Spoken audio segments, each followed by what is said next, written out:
baby girl. And today on Coffee and Conversation with your girl, Shakenya. When you get a minute,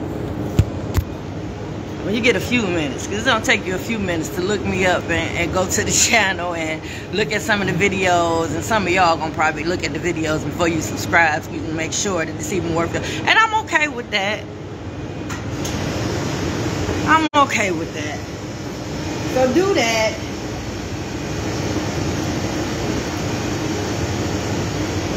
Then go on and hit subscribe. Go on and hit the button. That way you'll get a notification every time I hit a new video and put a new video up. And for those of you who are impatient and can't wait, hey brother Dion, for me to take the video from Facebook and put it on the YouTube channel, you can just follow me straight from the Facebook page, Coffee and Conversation. You can follow me here, because they come here first. Because some of y'all really ain't got no patience. Y'all want to hear now. So y'all actually tune in the morning as I'm going live. And that's okay. I'm here to suit all your needs. I'm here to suit all your needs, okay? I just want your support. I don't care how I get it. I don't care which way you come with it. I just want your support, okay? So y'all, today I want to come to y'all with a couple of things, but for the sake of the show, I can only choose one. Y'all know we've been talking about manipulation tips. We done brought the manipulation tips from back in your freshman and your sophomore year up to now, because time has passed. So now you can actually see the adverse effect that it has on your child. You can see the adverse effect that it has on the rest of the children that was left behind. You see the adverse effect that it has on the relationships. You see that now because a couple years has passed. Time has passed. So those manipulation tips that's been put into play, they're actually working now.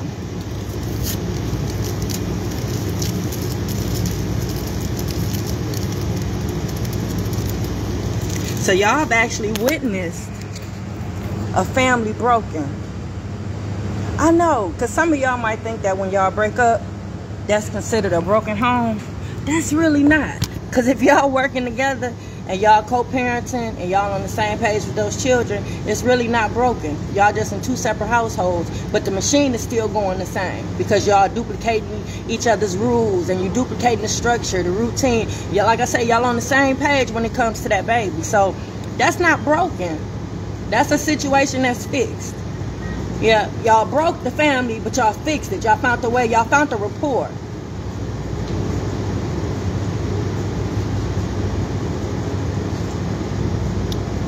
The brokenness comes when y'all can't work together.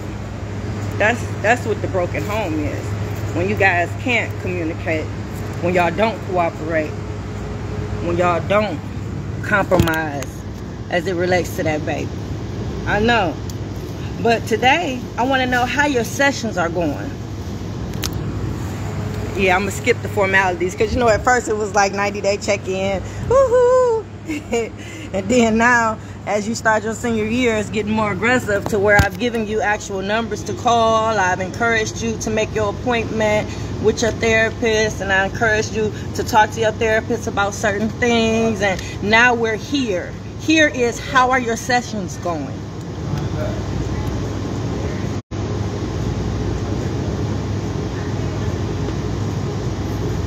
Yeah, how you feeling? You feeling good? Yeah, you should. You should feel different. Yeah, you should feel a little more stable. Yeah, a little more balanced. Yeah. You should have been able to confront some things. Your way of thinking should have changed. Yeah. The way you handle problems should be different now. Yeah. How you feel about yourself should be different. This is all just in the beginning sessions. you should have gotten some of this in the beginning of your sessions. Yeah, because I'm quite sure you've had more than one by now. That baby been out your life a couple years now. You should have had at least one session by now. A couple, more than one. By now, yeah. Your situation should be different. How you coping with the situation should be different by now. Yeah, that's what happens when you go to your therapist, when you seek professional help. when you're dealing with things that's out of your control, things that you don't understand, things that you're having a hard time grasping. And yeah, that's when you seek professional help. Hey, TJ, and it's okay. Good morning, honey. Thanks for joining us. Yep, and it's okay. So I wanted to check in and see how your session's been going. Yep. Now, fellas, have you broken any generational curses within your family? I know we talk a lot about that. We talk a lot about how we do it as moms. But fellas, are you breaking generational curses within your family? Have you broken one? Example, like for instance, if your dad wasn't in your life, but now you got children, and you are a part of their life. You're doing everything that you wish your daddy did with you. Yes, Dion? All right, my brother. All right. Yup. Yeah, those are very, very important. I like to check in with all my parents to make sure that's something that we do, because that's the only way we're going to change the trajectory of how things are going with us as a people. Yeah, we can't wait on the white man. You know, it ain't the white man's fault in some cases. I just showed you how a home was broken just because a parent pulled another child out of a family. You'll be surprised how many homes are broken just as a result of that, because the parent mad, hadn't gotten over the relationship, bitter, used the baby as a pawn. This happens every day. Every day it's a baby daddy being taken out of his son's life. Every day. And everybody's okay with it. Everybody is under the assumption that this baby is going to be okay without his daddy. Fix it, Jesus. How does that happen? How can this baby be okay without his daddy? Fix it, Jesus. So yeah, I hope you guys are breaking generational curses. I can honestly say my little brother broke the generational curse. Yeah. His dad wasn't in his life, but when he had children, he was in his children's lives. And as a result of him being in his children's lives, my sons seen that. So therefore, they are fathers in their children's lives. So I guarantee you, when their children grow up, their sons are going to be fathers. So that's a generational curse that he broke. And the people that I had around them to encourage that helped a lot. Hey, TJ. I make sure I'm there for mine. That's what's up. My father was killed. Oh, I'm sorry to hear that before I was born, so I know how that feels. Sorry to hear that, man, but I'm glad that you're there for your children. So, yeah, that's a curse that probably won't happen within your family. Yeah. Like, I was very heavy into that, you know. So that was one curse that was broken within my family. You know, me being the mother that I am, being the mother that I wish my mom was and was not able to be because of her substance abuse issues, was me breaking that generational curse. Because my mom didn't work. I told you she ain't take me out. She ain't take me shopping. She did stuff. Like, I've adapted some of her parenting within my parenting style. The fact that she was so open and transparent with me, and the fact that she made me feel so comfortable to talk to her about anything, I've adapted that into my parenting style. So I've always made a safe space for my children to where they would always feel comfortable to talk to me, you know. So yeah, so she didn't do all that other fluffy stuff that most moms do, attend games, bake cookies, sleepovers, none of that. But she was my mom nonetheless, you know. So that was a generational curse that I broke, because I was a mom that was present, that was there, that cooked. Like I said, everything that she didn't do, I made sure I did for my children. So that was a curse that was broken. And then my daughter's not having children at 17.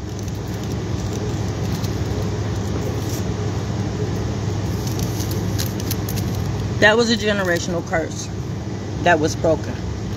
But let me tell you what happened when you yank these children out these parents' lives for personal reasons. No abuse, no neglect.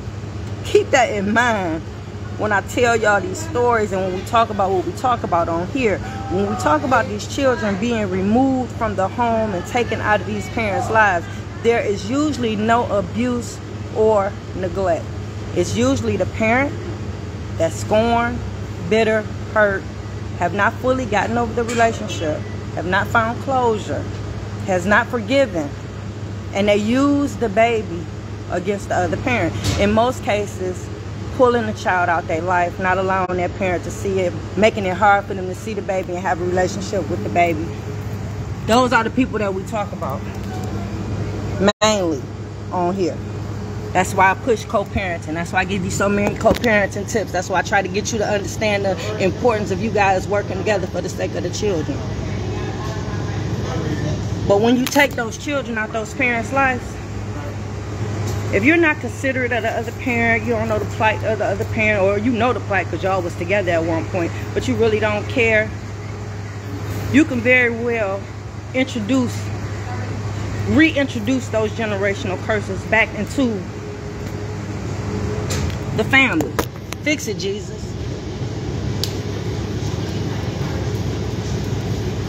So if you got a dad that grew up without a dad, and now he's a dad in his child's life, and now this mama now took him out the dad's life, now this child is growing up without a dad, you don't reintroduce the generational curse back into the family. Fix it, Jesus. Fix it, Jesus. Look at my case. My mom wasn't a mom in my life.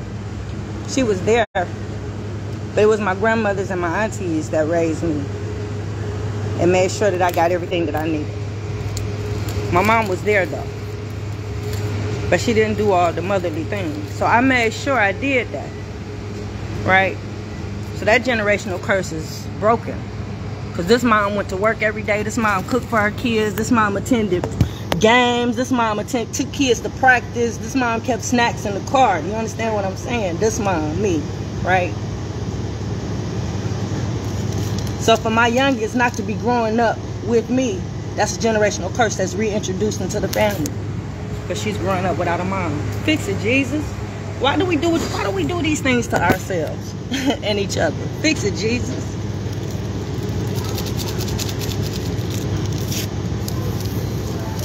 So today I just want to talk about generational curses, seeing if you were breaking them in your family, and making sure you take the necessary steps to, after you've broken them, to make sure they stay broke. Make sure they don't come back. Make sure they are gone. That way you'll have generations to come that won't even know nothing about it. They don't know what curse is, right? So y'all, that's it for Coffee and Conversation with your girl Shakenya.